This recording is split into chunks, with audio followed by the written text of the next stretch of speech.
Raising women's voices, one story at a time.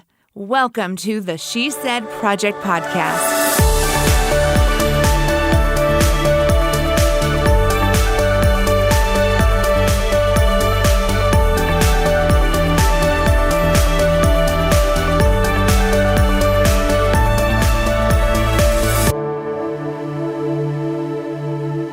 I am so excited to be here. Carrie Rosso. I'm so excited to be here. Because you know why? This is the She Said Project podcast. It's party time. It's party time.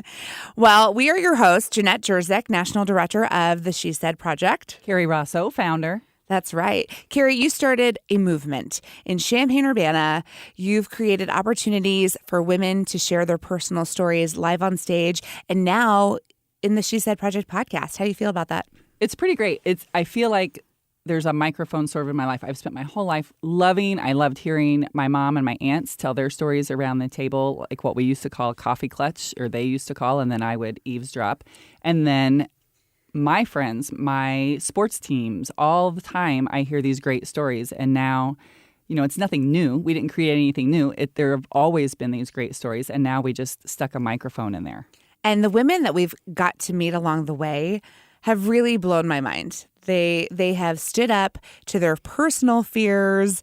They've told their stories on a stage in front of, a couple thousand of their closest friends. I think they've surprised and impressed themselves with how brave and courageous they could be. 2019 was such a big year for That's What She Said and the She Said Project, right? Well, one of the great things is it's universal. All the stories, there's always going to be somebody out there who either says, "Me too," or somebody who says, "Wow, never saw life like that. So glad I heard her story and her perspective." And 2019 really proved that. We took the show on the road to Bloomington, Illinois, and it translated. There was that moment of holding our breath. And is this going to work? Is it going to happen? Will it translate? Does the magic only happen when it's here? And then, of course, we knew, and what we wished would happen did happen. Right. It was the same thing. We launched That's What She Said for the first time in Bloomington-Normal community in the middle of Illinois with a whole new group of women local to that community who wanted to share their stories to empower the women that they grew up with and that were in their lives. And so it was a new experience because it wasn't the community that we're familiar with. Like you said, we had to see if it translated. Does this show hold in any community that have like-minded women that have something to say? And I was so proud of our cast and the women who performed back in September of 2019. In fact, our guest today is one of the women who appeared in that show, that very first show in Bloomington-Normal. Her name is Meenu Bhaskar, and she is an incredible powerhouse in the Bloomington-Normal community. We'll let you guys meet her and hear what she's all about. Meenu, are you on the line with us? I am. How are you girls doing? Oh, it's so great to hear your voice, and welcome to the She Said Project podcast. So grateful you're here today. Thank you. So, Meenu, you heard us just talk about how we brought That's What She Said to Bloomington-Normal in 2019, and you, of course, were one of the original cast, the first cast to take this new crazy concept to build this network of women who chose to stand up on a stage and share their personal stories. What was that experience like for you? To tell you very frankly, I wasn't sure that I was able to deliver what I wanted to deliver. Really? A girl from India. I never thought my story was that important. I never thought that I am that important. But when I stood on that stage and just opened up in front of those hundreds of women or men in that crowd, and it just spoke from my heart and just shared few moments of my life with them, it was such an empowering moment for me personally. It validated me that I exist. Wow. Until then, I never felt my own existence. I was always thinking about others, never felt about my own needs. She Said Project has done so much for me personally, give me the strength, the validation, and the support, and made me feel that I am also important or my story is also important. Hold on a second, Meenu. I have something in my eye. That was such a beautiful, heartfelt share. Your story had so much impact, and it's one of the reasons I really wanted to introduce you on the podcast, because I know that your story had an impact to the women in the room, the women in your community, and I know there are hundreds and hundreds of women and girls around the world who need to hear your story. And so let's share with our podcast audience. You mentioned a little bit, Meenu, you grew up in India in a male-dominated country, and circumstances brought you to the United States and to Central Illinois. And this was the first time you shared with me that you really got to speak for yourself and share your story. It's always been about other people in your life.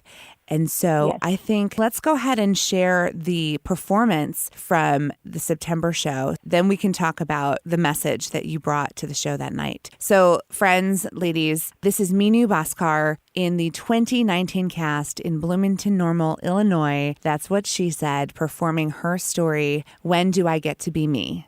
I just want to take this moment and to share with you all the full gravity of what is happening right now.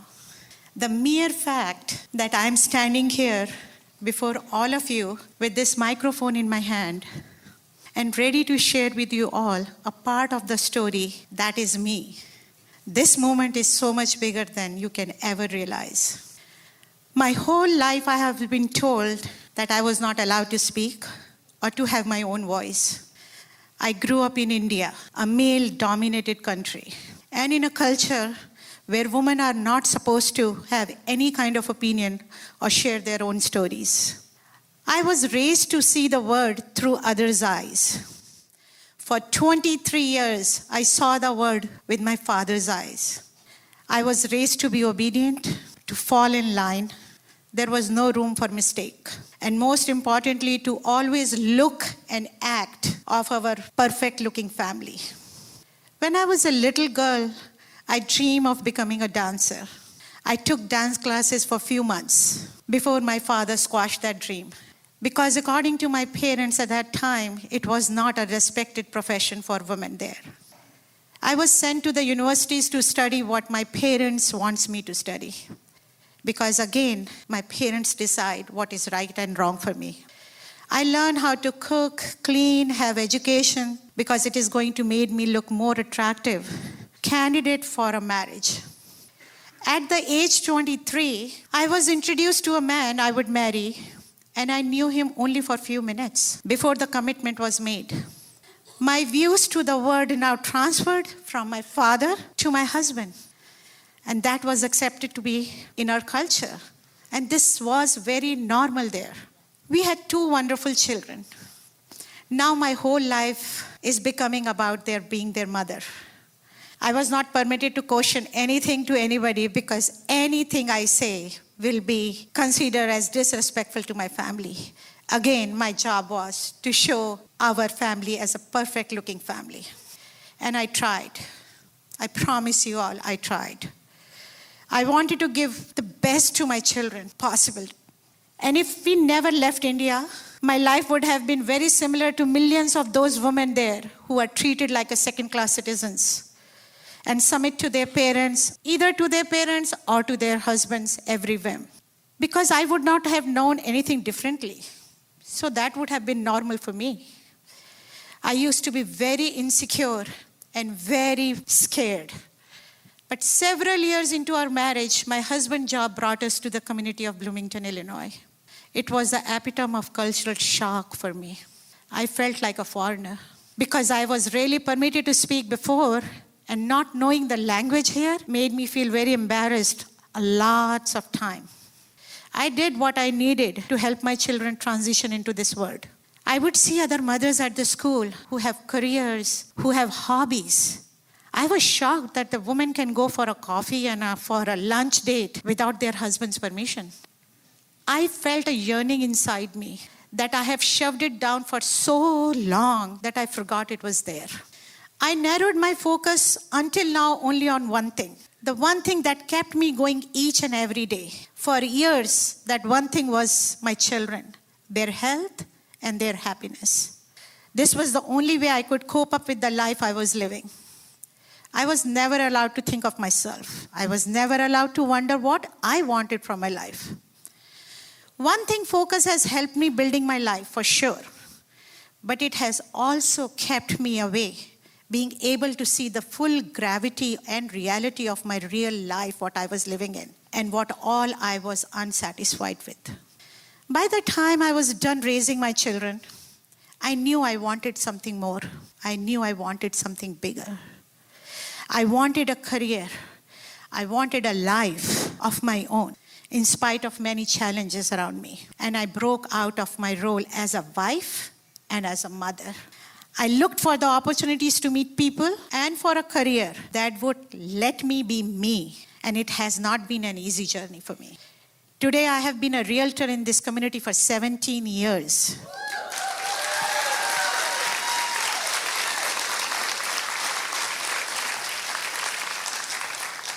I love that I get to help people find the home of their dreams. I love that I have a new sense of purpose in my life. Despite deep feelings of fears and insecurities, I decided to take charge of my life and my happiness. And I work every day to show my children that they can make their own choices and live the life they dream of. I had to learn how to say no, because how I was raised, my only goal in life was to please others. And too often people took advantage of me, especially in India. I learned how different this US culture is by watching women around me, by watching shows like Oprah.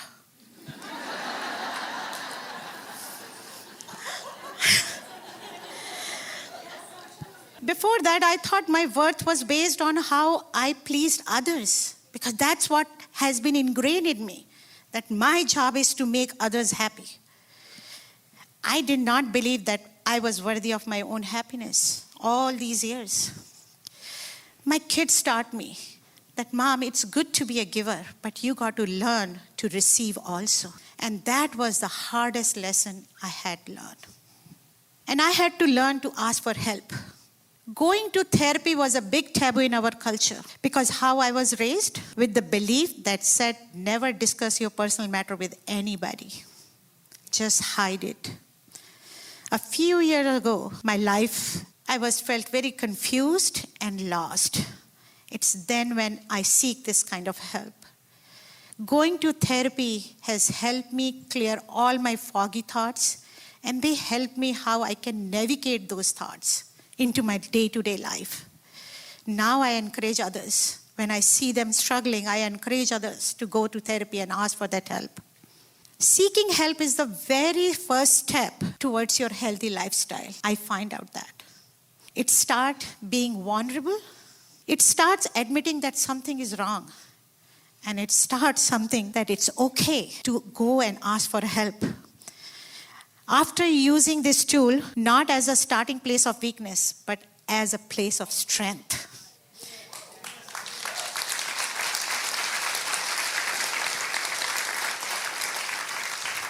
It has helped me moving forward in my life very smoothly now.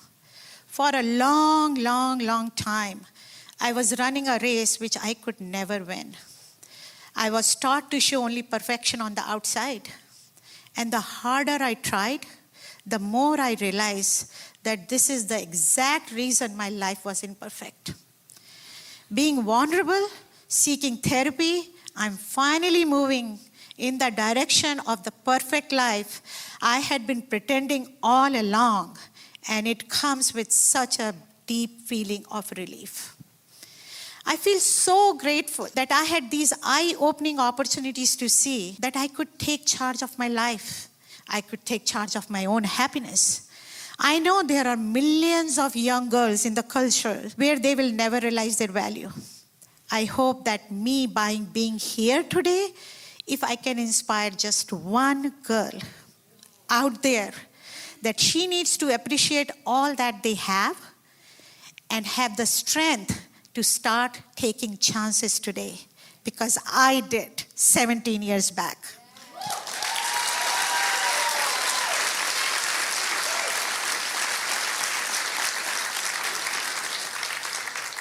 I have learned over the years that our backgrounds and our circumstances may have influenced who we are. However, we are responsible for who we become.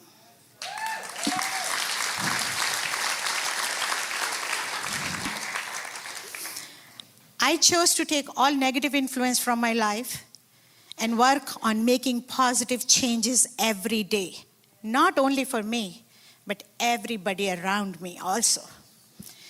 My life is not perfect, and I'm okay with that. I'm trying to overcome the cultural barriers that has been so deeply ingrained in me and finding a balance within society which I'm living in now. I look for ways to blend it all so I can focus what is best for me and my husband and for our children. And while I continue with all these changes with one thing focus and my hard work, I believe that now is the time when I can be finally me.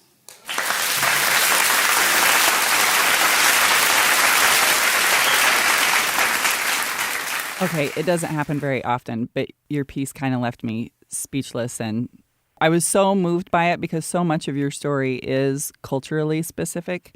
But I think the beautiful part is that it is universal, that so many people, and so especially women, feel invisible or feel like, you've been knee deep in diapers and building, whether it's building your career, your life, or getting your family on track.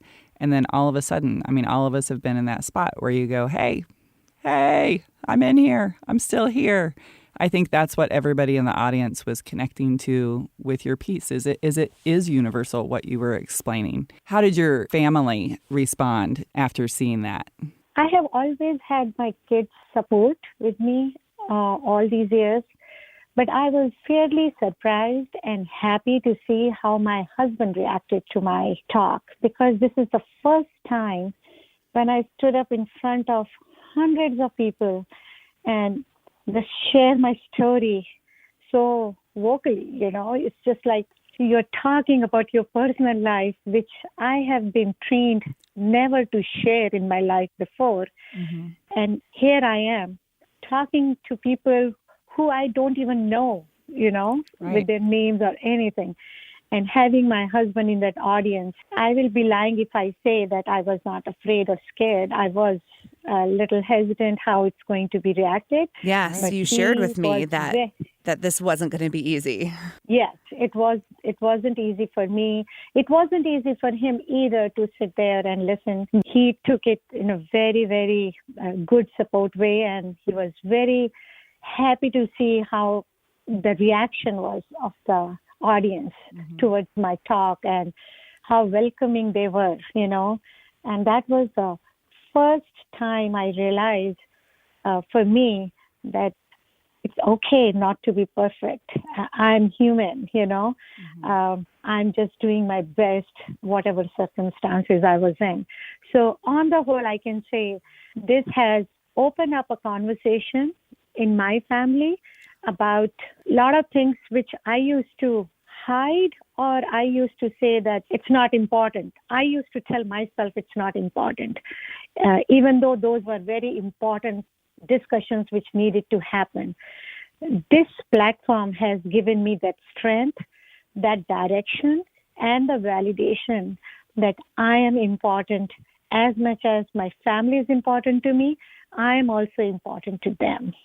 Meenu, that is so rewarding to hear that it had this kind of impact on your personal life, that taking this chance and being brave opened up these avenues for, these hard conversations. And I believe that your story is going to be an inspiration for girls all over the world who are in similar circumstances where they were raised to believe that their voice wasn't important and their story wasn't important. And it is an honor to know you and an honor to have worked with you to help you discover that you can share your story and your voice and be celebrated for it. I'll tell you one of the most moving parts for me after every show.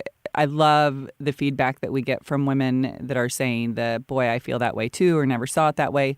But that night, one of the most moving things was seeing you and your husband, and he was just beaming. He was so proud of you. And I wondered if this, from his perspective, maybe hadn't had this conversation, if maybe he was seeing things through a new perspective with, the person he loves most in the world. Yes. And I see a lot of changes have happened in our personal life since September of that show. I feel more connected. I feel more liberal. I feel that I can share however I feel and think, and it is okay for me to do that.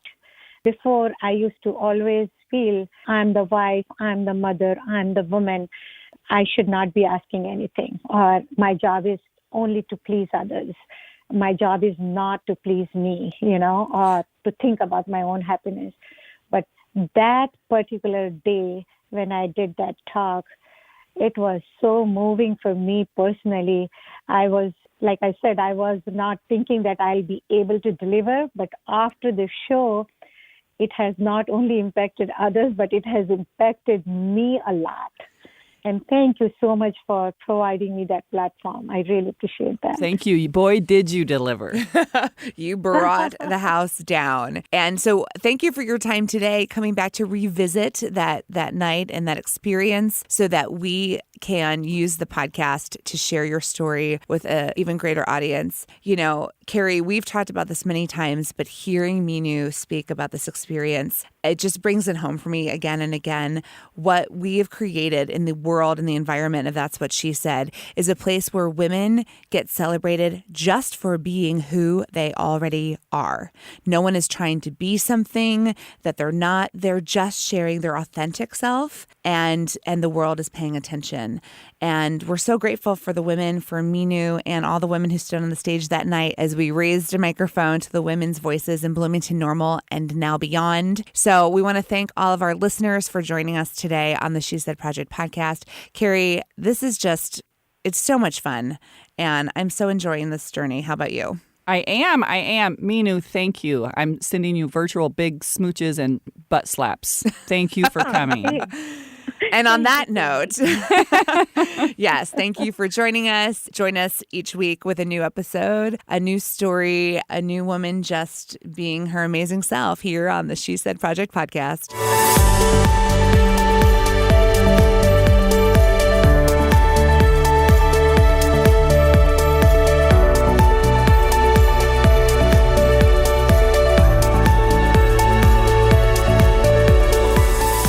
Thank you for listening to the She Said Project podcast in partnership with Illinois Public Media.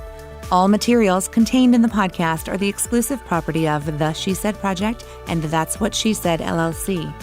For more information on our live shows, go to shesaidproject.com. This podcast was presented by Sterling Wealth Management, empowering women to live their best lives.